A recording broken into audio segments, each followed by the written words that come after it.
Nah, hujah kedua yang mudah lagi menurut Quran itu begini. Sekarang misalnya ya, yuridu wa bikumul yusra, Allah itu menghendaki mudah. Itu kalau kita maknani, itu gampang. Misalnya begini, ya ini yang ada ya, nyata dalam sejarah.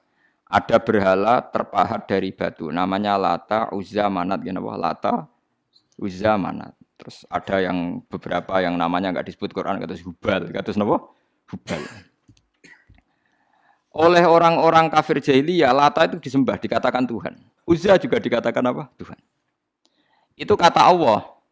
In hiya illa asmaun samaitumuha antum wa abaukum, itu hanya nama yang kamu ciptakan. Makanya Allah ngendikan kalau barang tidak benar istilah kaburos kalimatan takhruju min afwahim. Niki rungokno nggih kanca-kanca terutama sing hafal Quran. Misalnya aku darani Mustafa iku ganteng, Mustafa iku sugih. Itu namanya kalimat yang keluar dari mulut saya, tapi hakikatnya kan tidak ada. Nyatane ora ganteng, nyatane ora sugih.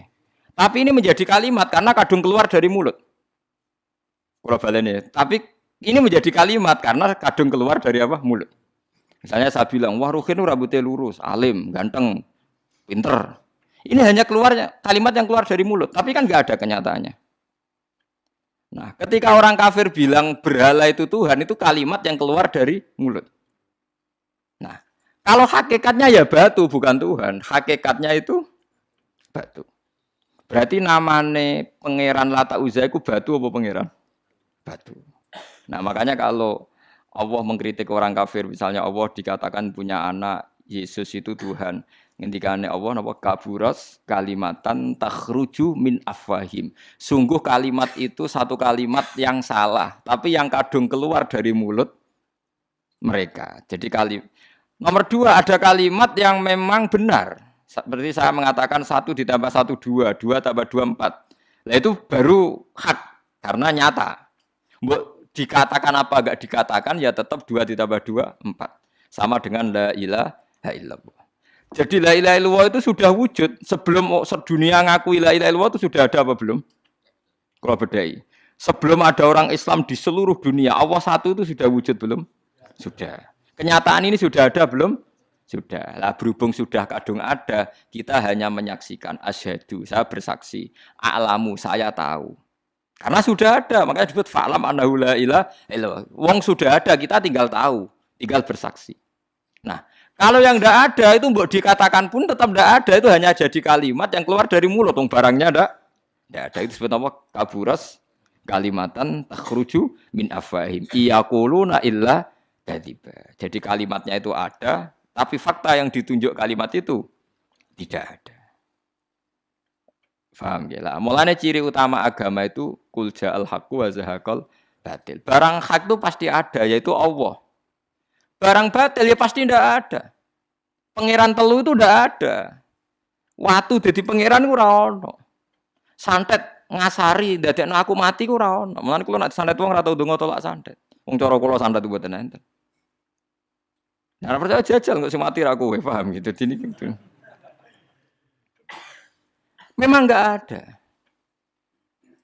Lho soal misalnya, tapi wonten Gus yang mati, ono dome ning wetenge ngene. Ya sing ono dom. Iku jenenge ya ora santet biasa wedok.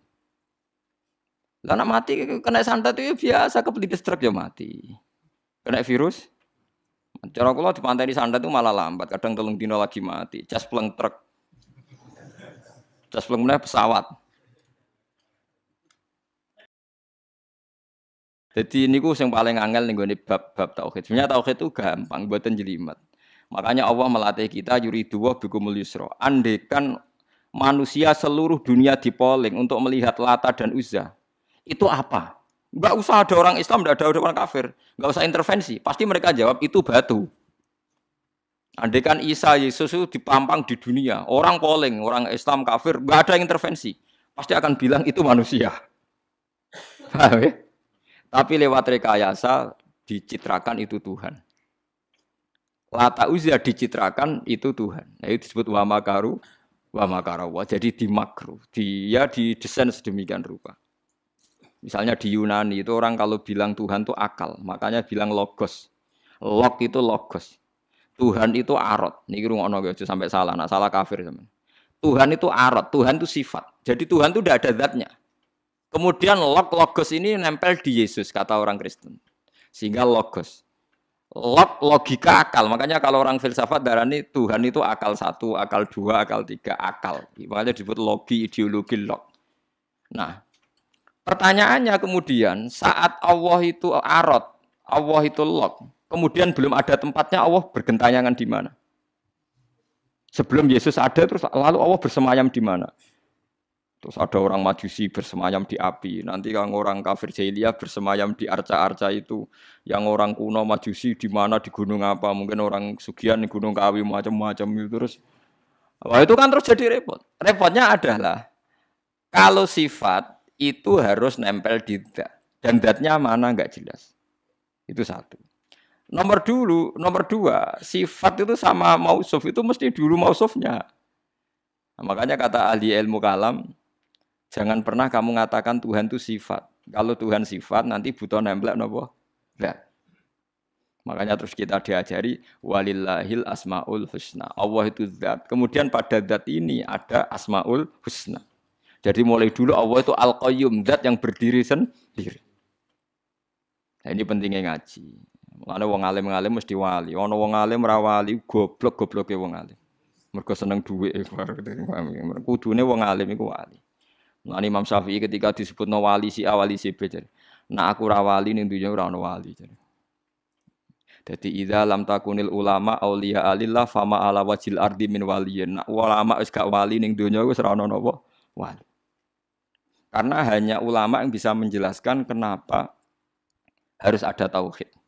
Nah, ulama ngerti logikanya. Fa'lam annahu la ilaha illallah. Kamu tahu. Bisa diketahui itu karena barangnya sudah hak, sudah wujud. Kalau barangnya belum wujud kan tidak bisa diketahui. Misalnya begini. Berhala Lata Uzza itu yang bisa diketahui satu. Bahwa itu batu. Karena batu itu wujud. Ya, batunya itu wujud. Tapi sifat ketuhanannya Lata Uzza tidak wujud. Makanya nggak bisa diketahui. Wong nggak wujud. Agar barang ra wujud kan nggak bisa nopo diketahui. Yang bisa diketahui hanya barang wujud. Makanya fa'lam annahu la ilaha illallah. Harus tahu. Tapi andai kan kita tidak tahu pun ya tetap Tuhannya Allah. Tahu atau tidak tahu. Nah, ini di sini Quran sering bilang kul aminu bihi aula tu'minu. Cek kowe iman, cek ora iman ini enggak ada pengaruhnya bagi wujudnya Allah ning zaman azali. Di kula baleni malih itu memang. Jadi dulu itu orang-orang terjebak ketika Tuhan yang Yunani dianggap logos, log. Kemudian di Timur Tengah Tuhan itu dianggap satu arot sing nemplek, sifat sing nemplek ning berhala-berhala.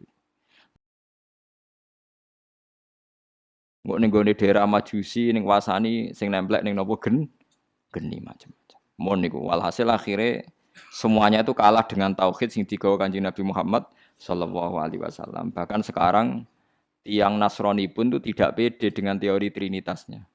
Orang kan sekarang tahu semua kan perdebatannya Ahmad Didat sama Stanley Fischer itu macam-macam. Itu kan sampai ada seorang mahasiswi dari Swiss ketika yakin sifat Tuhan yang dijelaskan Ahmad Didat bilang, sepertinya Tuhan Anda lebih menarik.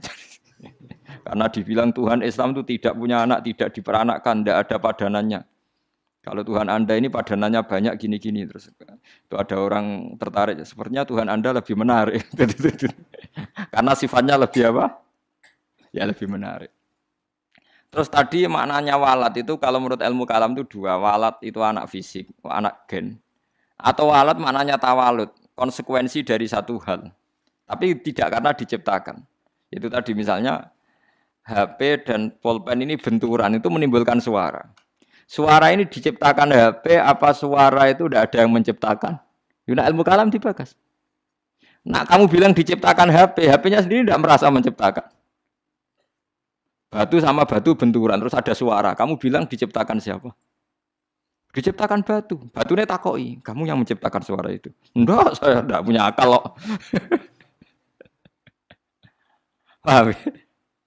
Nah lalu yang menciptakan suara itu siapa?